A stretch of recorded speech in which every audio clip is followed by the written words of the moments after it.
Hey, good morning, church. Welcome to this edition of Checking In with Pastor Jim. It is Wednesday, May the 27th, 2020. Today is my brother Ed's birthday.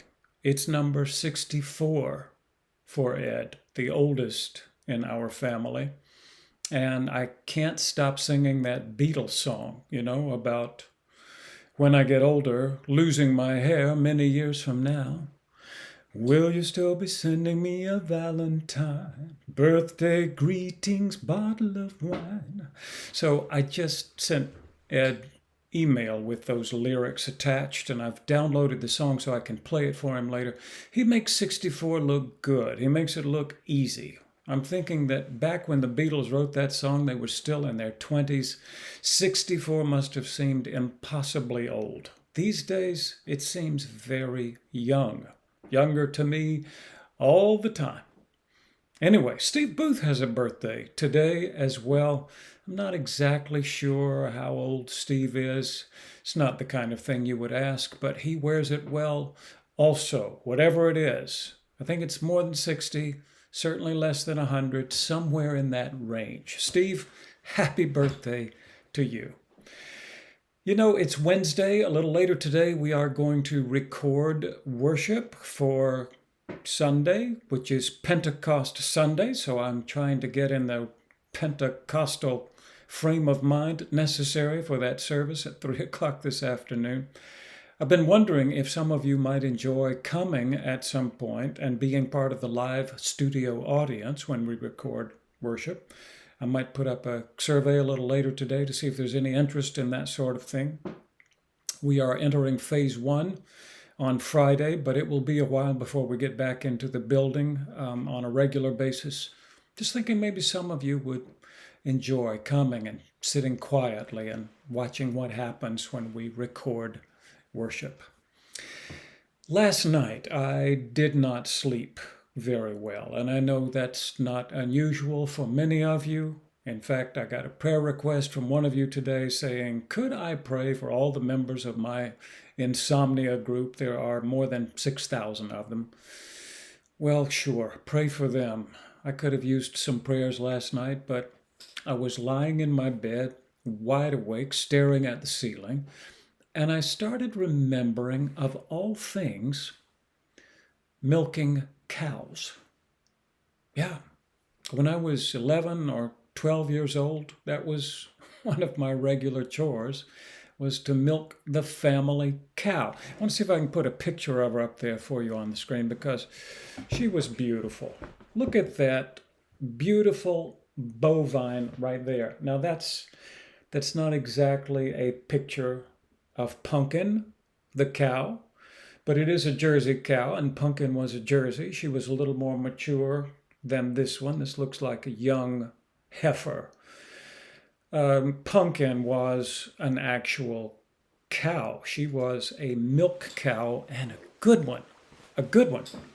When my brothers and I accidentally burned our house down back in, what was that, 1969?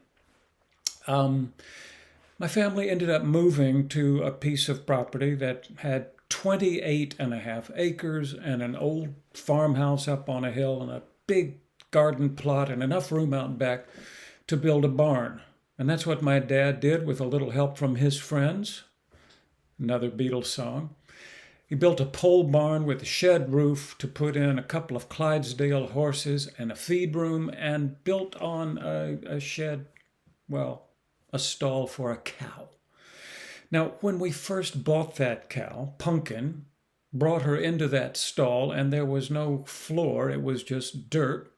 And Dad would throw down straw, and Pumpkin would sleep on the straw and wake up in the morning and eat the feed that he put in the feed box. But my mother would go out there to milk, after she got the boys off to school. And I'll just tell you this about cows. When they have been in their stall for a while, it can get kind of messy in there in a way that horses' stalls don't get messy. Something about cows and the way they do their business leads to a huge mess. So my dad would be shoveling out the muck from that cow stall on the weekends, and during the week, my mother would be tiptoeing around inside that stall, trying to milk in the cleanest part possible. So eventually, my dad built a sturdy wooden floor in that stall that was much easier to muck out. And my mother put up a sign on the wall that I still remember.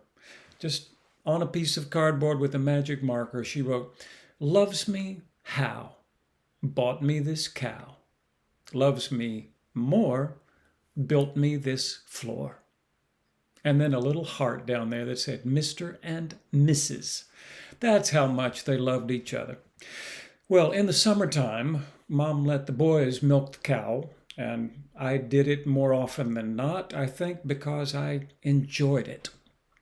I would go out there with a bucket of warm soapy water and an empty milk bucket, go out to the stall and make sure Pumpkin had some grain in her feed box, and then I would pull up the three-legged stool and sit there and wash her udder with that warm, soapy water. She seemed to enjoy that.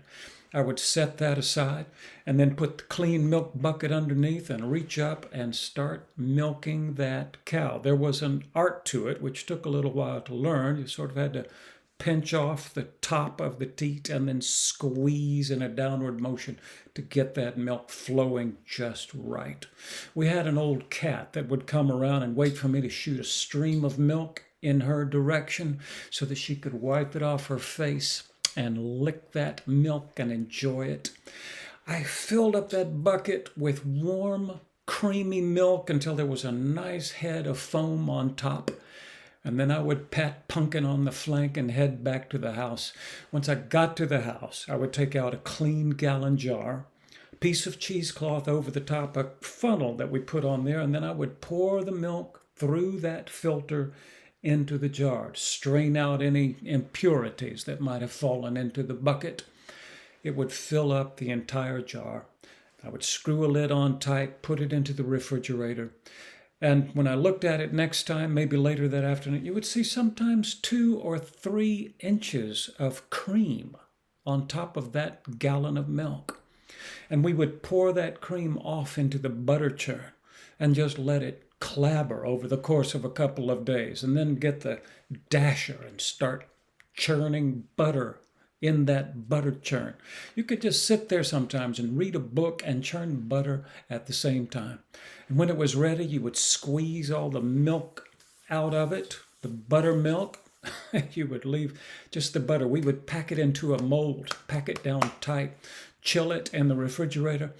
And then when my mother made whole wheat bread, which she loved to do, and we loved to eat, we could smell it in the oven, and it smelled so good we could hardly wait until it came out. When it did, my mother would dump out those warm loaves onto a wooden cutting board. We had an old bread knife that I think she had inherited from her grandmother, and we would use it to saw away at that loaf of heavy whole wheat bread while it was still warm, spread on some of that creamy, freshly churned butter, salted just a little bit.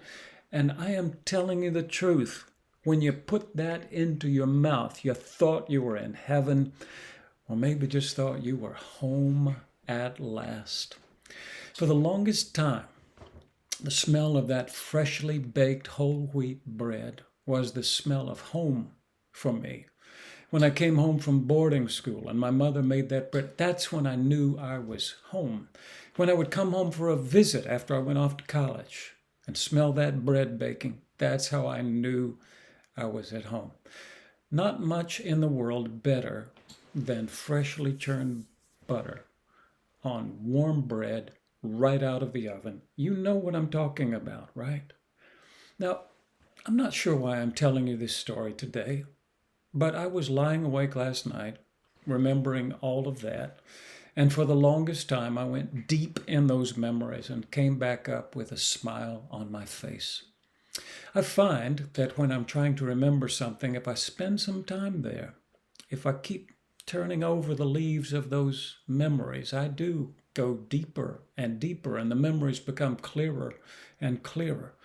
Maybe you could remember something really good today. Maybe you could remember what was for you the smell or taste or feel of home.